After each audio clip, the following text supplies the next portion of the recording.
미국 캘리포니아 LA 지역 산불이 7개 지역에서 동시 확산하면서 피해가 커지고 있습니다. 올해 1월 미국 LA를 덮친 최악의 화재 기억하시죠? 오랜 가뭄이 불러온 이 화재로 1000개 이상 구조물이 파괴됐고 13만 명 이상이 대피하는 일이 벌어졌는데요. 이 대형 화재가 발생한 지 불과 한 달 뒤인 지난 2월에는 역대급 물난리가 LA를 덮치고 말았습니다. 이틀 만에 9개월치 비가 한꺼번에 내리면서 토사가 유출되고 산사태가 일어났죠. 가뭄에 의한 화재와 폭우에 의한 홍수, 한 달 사이에 정반대의 기상현상이 벌어진 미국 LA. 대체 무슨 일이 일어나고 있는 걸까요? 이렇게 짧은 기간에 극단적으로 기후가 바뀌는 현상을 기후채찍 현상이라 부릅니다. 기후채찍 현상은 LA뿐 아니라 세계 곳곳에서 심심찮게 나타나고 있지만 원래는 이렇게 자주 볼 수 있는 현상이 아니었다고 해요. 이 기이한 현상이 빈번하게 발생하게 된 근본적인 원인은 다름 아닌 지구온난화입니다. 지구의 온도가 상승하면 지면의 수분이 더 많이 증발해 가뭄은 더 쉽게 발생하고 대기에는 수증기가 더 많이 축적되면서 강한 폭우가 자주 내리게 되는 거죠. 한 연구에 따르면 지구온난화가 본격적으로 시작된 20세기 중반 이후 기후채찍 현상 발생 건수는 전 세계 거의 모든 곳에서 최대 66%까지 증가했다고 해요. 기후채찍 현상의 예시처럼 기후변화는 지구의 물순환 체계의 변화를 일으킬 수 있습니다. 다시 말해 기후위기는 곧 물위기나 다름없는 거죠. 기후채찍 현상 외에도 기후변화로 인해 다양한 물 문제들이 발생하고 있는데요. 그중 우리의 일상에 가장 큰 타격을 주는 건 역시 물 부족 문제입니다. 이곳은 남아프리카 공화국의 입법 수도 케이프타운.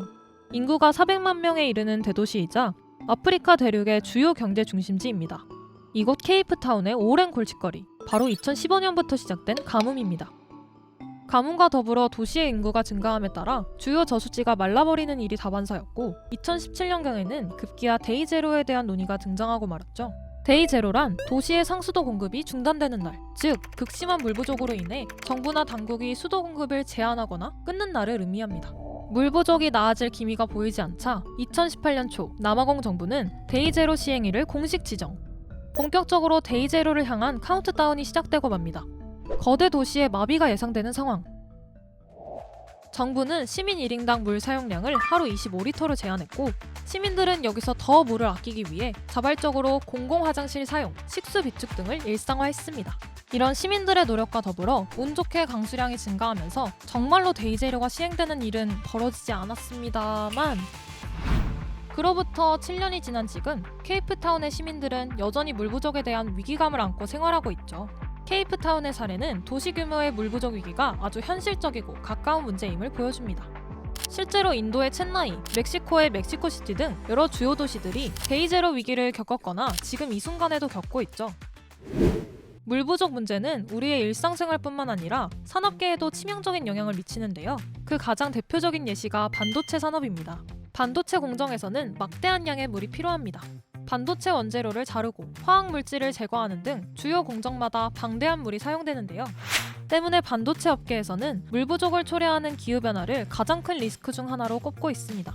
세계 1위 반도체 생산기업 TSMC가 위치한 대만도 물 부족 위기에 부딪힐 수밖에 없었습니다. 대만에 최악의 가뭄이 있었던 2021년에는 물 부족으로 TSMC의 반도체 생산에 문제가 예상되자 대만 정부는 산업 마비를 막기 위해 급수차를 보내고 농업 용수까지 끌어오는 등 최선을 다해 대응했지만 생산 차질을 완전히 피할 수는 없었죠. 반도체 업계를 필두로 물 부족 문제는 산업계 전반에서 지속될 것으로 보입니다. 반도체의 중요성이 확대되는 것은 물론 AI를 포함한 첨단 산업의 확산 등 새로운 물 수요가 끊임없이 발생하고 있기 때문이죠. 이처럼 물 부족은 개인, 기업, 정부 모두에게 중대한 문제가 되고 있습니다. 이에 따라 세계 곳곳에서는 물 부족 문제를 해결하기 위해 활발히 움직이고 있죠. 이와 관련해 최근 대두되는 개념이 하나 있는데 바로 워터 포지티브라는 개념입니다. 워터 포지티브란 기업이나 조직이 사용하는 물의 양보다 더 많은 양의 물을 자연 또는 지역사회에 반환하는 것을 의미하는데요. 구글, 마이크로소프트 등 글로벌 기업들은 2030년까지 워터 포지티브를 100%에서 120% 달성하겠다는 목표를 수립, 그 실행 방안으로 공급망 전반의 물 사용 효율을 높이고 대체 수자원을 확보하는 등 다양한 노력을 기울이고 있습니다. 우리나라 역시 워터 포지티브를 추구하며 다가올 미래에 묵묵히 대비하고 있습니다. 환경부, 한국수자원공사, 국내 주요 기업들이 손을 잡고 여러 워터 포지티브 협력 사업을 시작한 건데요. 그 활동의 일환으로 환경부, 한국수자원공사, 그리고 삼성전자가 함께 장흥댐 신풍지구 인공습지 복원 사업을 진행 중입니다.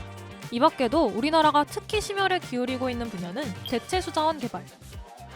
과거에는 사용하지 않았던 빗물, 하수 같은 수자원을 재이용하는 하수 재이용 기술과 해수, 즉 바닷물의 염분을 제거해 일반적으로 사용 가능한 담수로 만드는 해수 담수화 기술이 대표적인데요.